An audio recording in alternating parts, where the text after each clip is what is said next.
আসসালামু আলাইকুম। পবিত্র রমজানকে সামনে রেখে আজকে আপনাদের জন্য নিয়ে এসেছি একটি স্পেশাল মুরগির রেসিপি, চিকেন কোরমা। রেসিপিটা ভালো লাগলে চ্যানেলটা সাবস্ক্রাইব করে পাশে থাকবেন। তো চলুন ভিডিওটা শুরু করি। চিকেন কোরমাটা করার জন্য আমি এখানে নিয়েছি 1 কেজি মুরগির মাংস।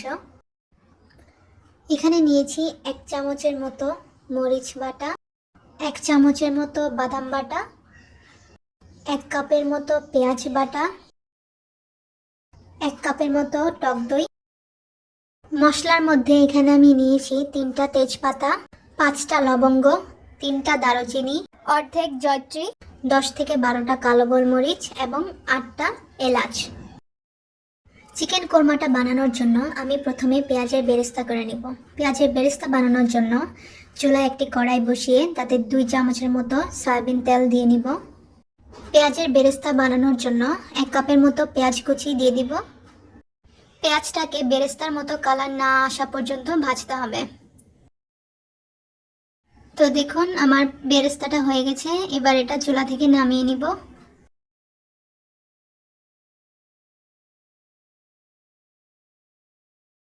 এবার ওই একই তেলে গরম মশলাগুলো দিয়ে দিব। গরম মশলাগুলো দিয়ে দেওয়ার পর 30 সেকেন্ডের জন্য হালকা একটু ভেজে নিতে হবে। তারপর দিয়ে দিচ্ছি এখানে 1 কাপের মতো পেঁয়াজ বাটা। পেঁয়াজের পেস্টটা দিয়ে দেওয়ার পর 1 থেকে 2 মিনিটের মতো ভেজে নিব। এভাবে পেঁয়াজের পেস্টটা ভেজে নিলে পেঁয়াজের কাঁচা গন্ধটা অনেকটাই চলে যাবে। আর চুলার আঁচটা মিডিয়াম লোতে রাখতে হবে। পেঁয়াজের পেস্টটা ভাজার পর এখানে দিয়ে দিব কাঁচামরিচ বাটা 1 টেবিল চামচ, ঝালের জন্য মরিচ গুঁড়ো 1 টেবিল চামচ, জিরার গুঁড়ো 1 টেবিল চামচ, ধনিয়ার গুঁড়ো 1 টেবিল চামচ, স্বাদমতো লবণ 1 টেবিল চামচ, আদা বাটা 1 টেবিল চামচ, রসুন বাটা 1 টেবিল চামচ এবং 1.5 টেবিল চামচের মতো বাদাম বাটা। মশলাগুলো দেওয়ার পর 1 থেকে 2 মিনিটের মতো এটাকে খুব ভালোভাবে কষিয়ে নিব। মশলাটা কষানো হয়ে গেছে।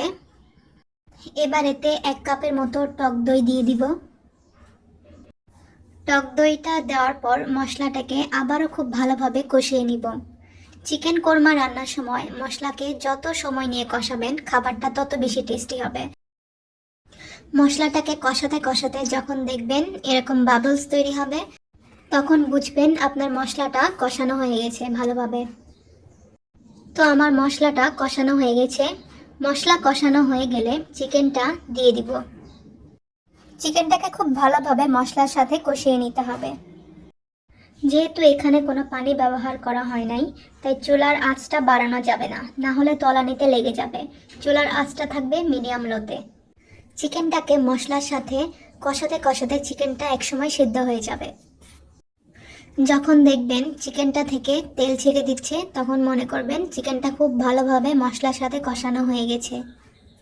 আমার চিকেনটা ভালোভাবে কষানো হয়ে গেছে। এবার এতে দিয়ে দিব 1 কাপের মতো তরল দুধ। আর তরল দুধটা দেওয়ার সময় ঠান্ডা দুধ দিবেন না, হালকা গরম দুধ দিলে ভালো হয়। দুধটা দেওয়ার পর 10 থেকে 12 মিনিটের মতো কোরমাটাকে রান্না করতে হবে ঢাকনা দিয়ে ঢেকে। 10 থেকে 12 মিনিট পর ঢাকনাটা খুলে মাংসটা একটু নেড়ে চেড়ে নিব। এই পর্যায়ে দেখুন গ্রেভিটা গাঢ় হয়ে আসছে। এবার এখানে দিয়ে দিব 1 টেবিল চামচের মতো গাওয়া ঘি। ঘিটা দেওয়ার পর গ্রেভির সাথে খুব ভালোভাবে মিশিয়ে নিব। আর দিয়ে দিচ্ছি 1 মুঠের মতো ভেজে রাখা পেঁয়াজগুলো। পেঁয়াজটাকে এভাবে হাত দিয়ে একটু ভেঙে তারপর দিয়ে দিতে হবে। ভাজা পেঁয়াজটা দেওয়ার পর ঢাকনা দিয়ে ঢেকে দিতে হবে এবং আরও 5 থেকে 6 মিনিটের মতো রান্না করতে হবে। চুলার আঁচটা মিডিয়াম লোতেই থাকবে। তো 5 থেকে 6 মিনিট পর দেখুন চিকেন কোরমাটা একদম হয়ে আসছে। গ্রেভিটা একটু দেখুন, কোরমার গ্রেভিটা কিন্তু একদম পাতলা বা একদম ঘন কিন্তু হবে না, এরকম হবে। চুলাটা এখন বন্ধ করে দিয়ে এটা নামিয়ে ফেলতে হবে। তো আমাদের চিকেন কোরমাটা এখন একদম রেডি হয়ে গেছে।